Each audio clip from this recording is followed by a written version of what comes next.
Let's talk about Justin Herbert and the Los Angeles Chargers. This team should find a lot of success underneath Jim Harbaugh. This is his first time back in the NFL in a very long time. The last time that Jim Harbaugh was a head coach in the NFL, he was a head coach with the San Francisco 49ers, and he did a lot of good things with that organization. They went to a Super Bowl with Colin Kaepernick being the starting quarterback, and he also helped develop Colin Kaepernick and Alex Smith as well. And in college, he helped develop guys like Andrew Luck. So when I look at Jim Harbaugh, he is a quarterback whisperer, and he knows how to go out there and get the best out of the offensive players.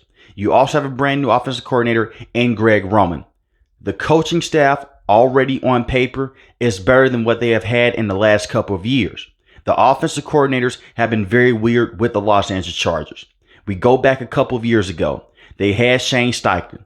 Very good offensive-minded coach is the reason why he's an NFL head coach in today's game with the Indianapolis Colts. That was the best coach that Justin Herbert has worked with. But he went on to get another job, just 1 year working with Justin Herbert. And Justin Herbert numbers have not been the same, and he has not been the same quarterback on the field. And Justin Herbert is one of the best quarterbacks in the NFL. That is just how good Shane Steichen was as an offensive coordinator. And I really thought that he should have been a head coach, but they wanted to keep Brandon Staley around. Brandon Staley was a terrible head coach. We'll get more to that situation in the next couple of minutes. They also had Coach Lombardi. Coach Lombardi was a terrible offensive coordinator, but he was a scapegoat for Brandon Staley when they blew that huge lead against the Jacksonville Jaguars the last time that they made the NFL playoffs a couple of years ago. Their defense did let them down, but their offense played too conservative, and they did not look the same in the second half. They were not prepared.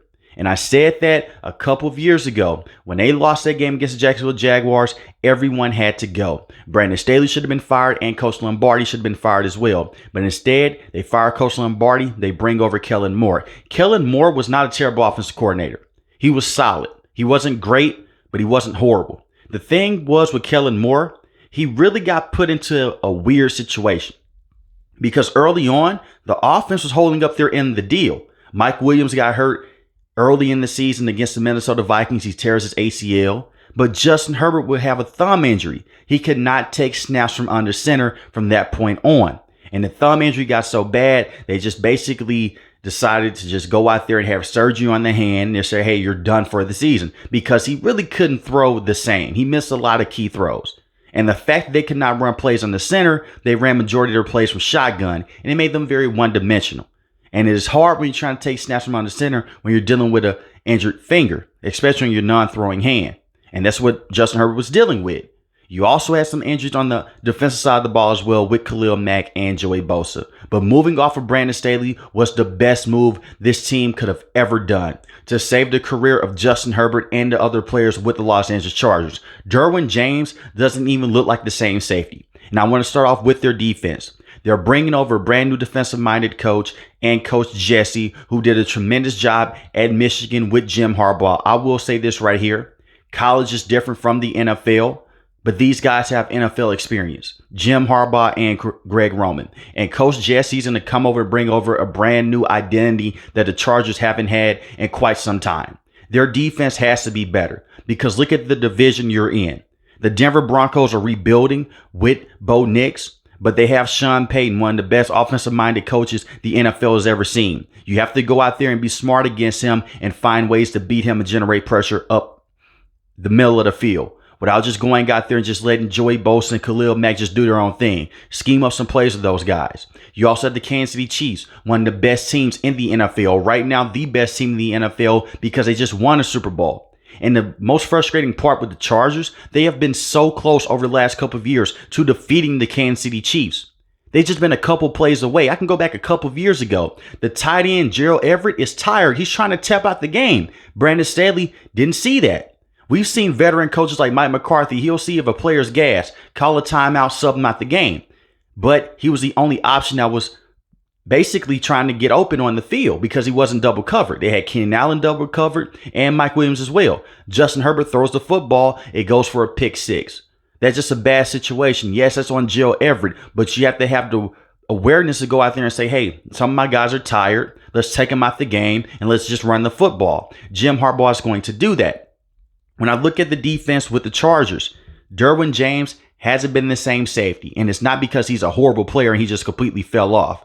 He is still one of the better safeties in the NFL. Look at the way that Brandon Staley was using this man. He had him in one-on-one situations with guys like Darren Waller and Travis Kelce. Now, I will say this right here. In goal line situations, red zone situations, that is fine because he doesn't have too much space to cover. He can have some help with some other linebackers and safeties across the middle of the field. When you're 40 and 50 yards out, it makes zero sense to have a hard-hitting safety that is known to be a guy that can play inside the box. He can play single-high safety as well, but he's a better in-box safety.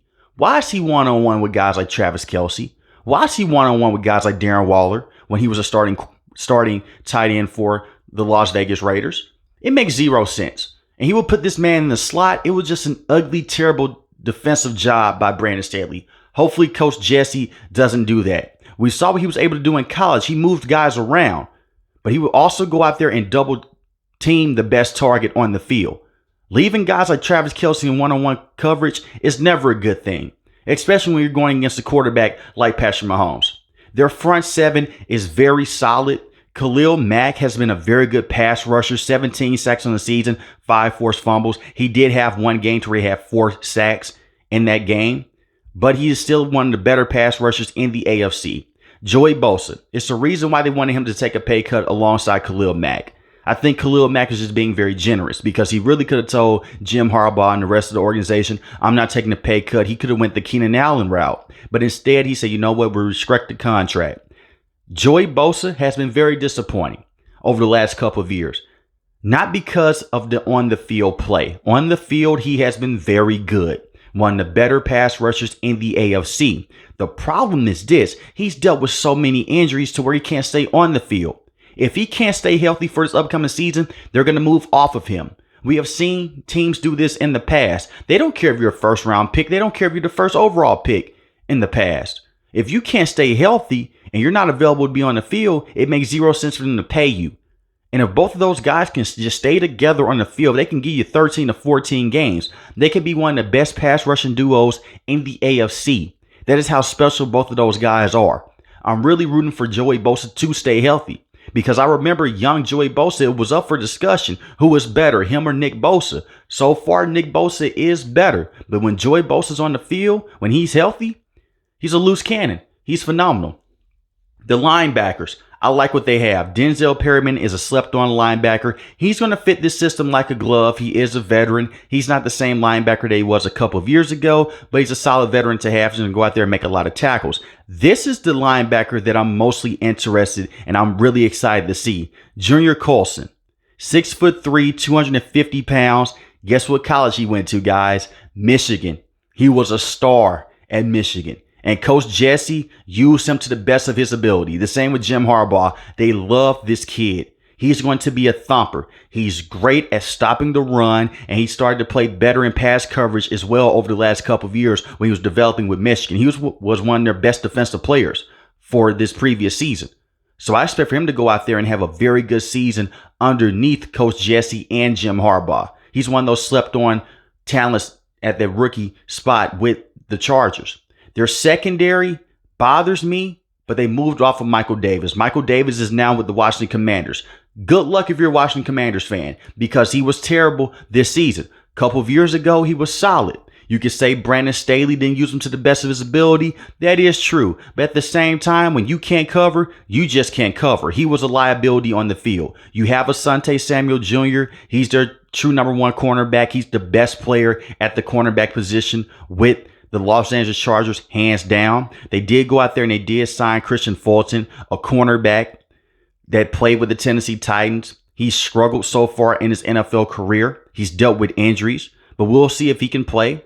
He's 5'11", 200 pounds. I think that he can come in and give you a lot of good snaps because he's going to be playing behind a very good pass rushing duo if those guys can stay healthy. But I'm not going to depend on him to go out there and cover the best wide receiver. That should be Asante Samuel Jr. So they're defense, they have a lot of good talent, but at the same time, it's going to come down to the coaching of Coach Jesse because they also have some problems as well on paper.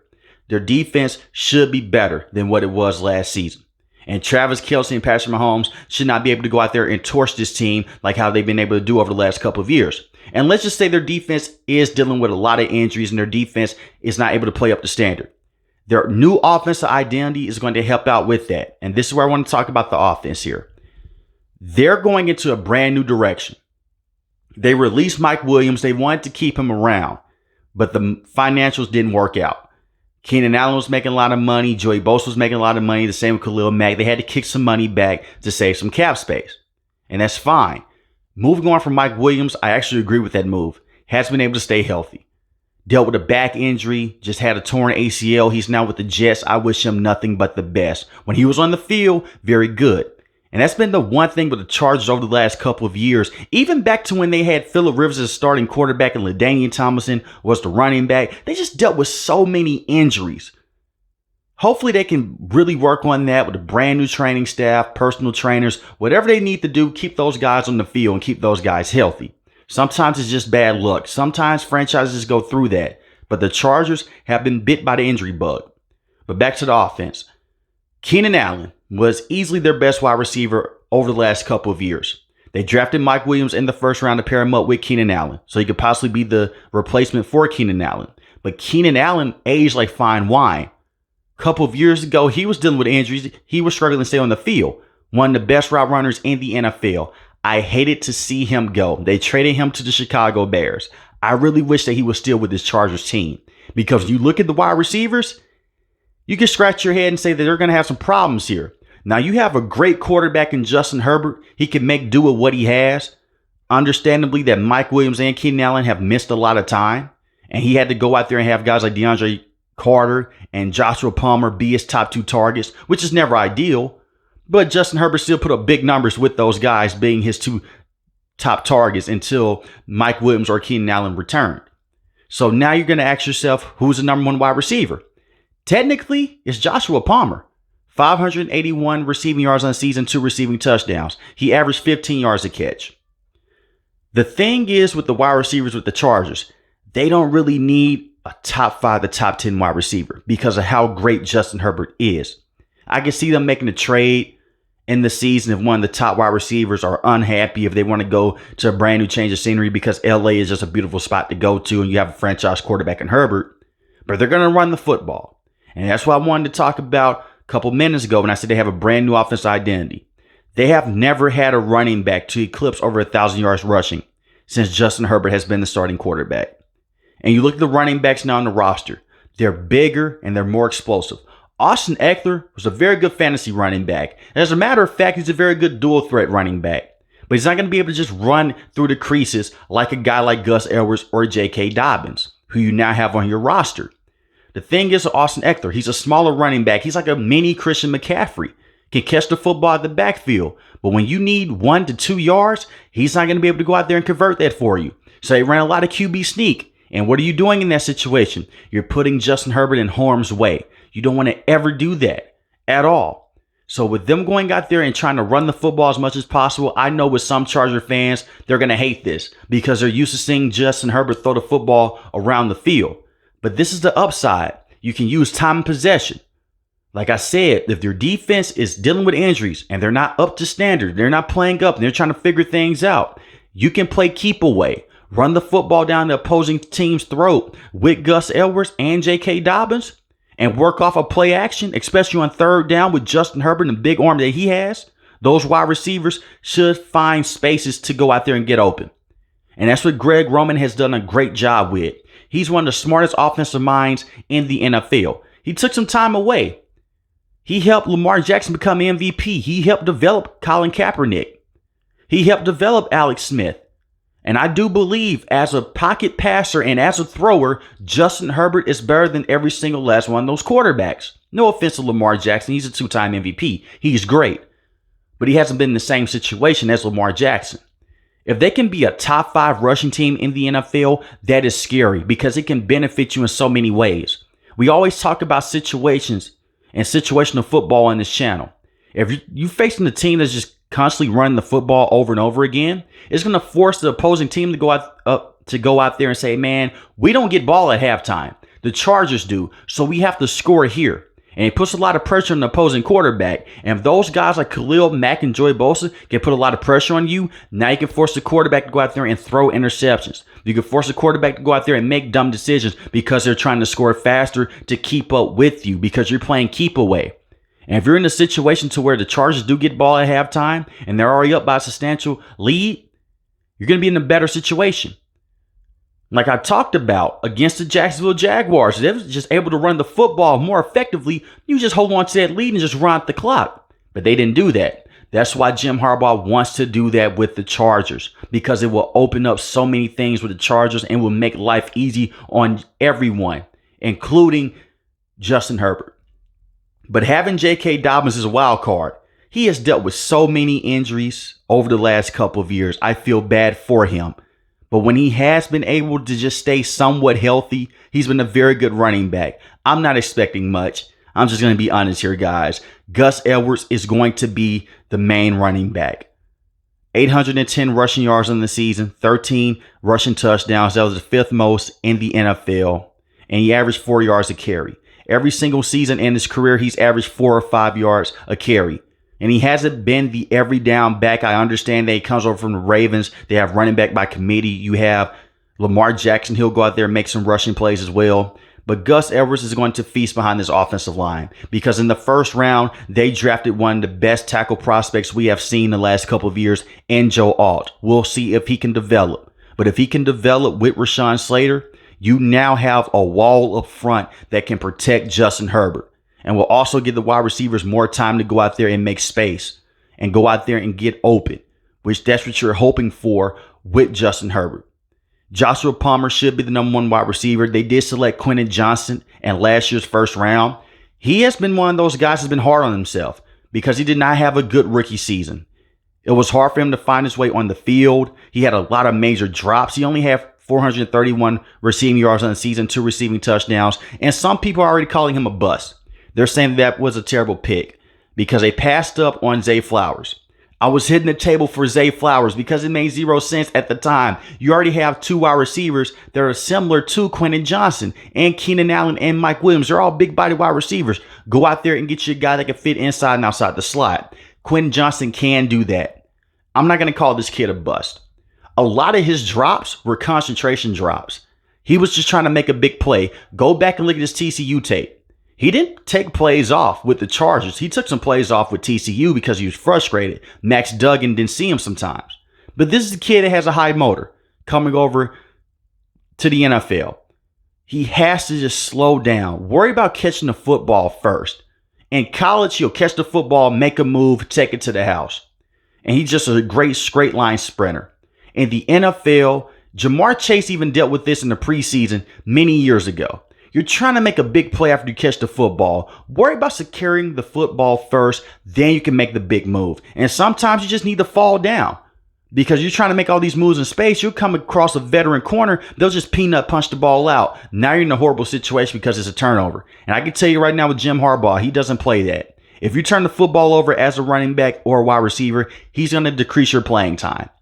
So this kid's getting a fresh start. I think that he could be a main stable with the Chargers. I'm not going to sleep on him. I still have a lot of faith in him moving forward. And I do think that one day he can be a number one wide receiver, especially in this system with them running the football and they want to be a ground and pound team. They also have Ladd McConkey as well. Don't sleep on him. Very good wide receiver from Georgia, speedy wide receiver, tough catches in space. He's going to be the best friend of Justin Herbert. So the wide receivers may not be well known, but they can go out there, they can stretch the field. They're going to fit the system to Jim Harbaugh. You may not see Justin Herbert go out there and throw for 4,800 plus passing yards this season. But that doesn't matter. What matters is wins. That's it. You don't care about the stat line of Justin Herbert. You don't care about the stat line of Gus Edwards. You care about winning football games. It was too many times over the last couple of years. You only cared about, will Justin Herbert break this record this week? Is Justin Herbert going to do this? Those days are over with. You care about winning, and that's it. If Justin Herbert can go out there and have over 4,800 yards passing in a season, and he has 35 passing touchdowns to only 5 or 6 interceptions, fine, cool, whatever. But if it doesn't equivalent to wins, it doesn't matter. So I look at the Chargers right now. On paper, they are a very good football team. I would say that they're the second best team in this division, and they can compete with the Kansas City Chiefs this season. And they've been able to talent-wise. Coaching has just let them down. I think that this will be a team that makes the NFL playoffs if guys can stay relatively healthy. And if they can run that football to the next clip, let's just say Joey Bosa does go out. You run that football and you're playing the time possession game, it's going to be hard to beat this team. It may be a 1-year learning curve or a 1-year transition. Maybe they miss the NFL playoffs, but they're going to be better than what they were over the last couple of years with Jim Harbaugh than they ever were with Brandon Staley. But let me know in the comment section below, how do you guys feel about Jim Harbaugh and the Los Angeles Chargers? And can Justin Herbert finally find major success with this head coach? If you're new to the channel, hit the subscribe button. If you like the video, hit the like button. Most importantly, want each and every last one of you guys stay safe, stay positive. Thanks for watching the video, guys. God bless. Peace.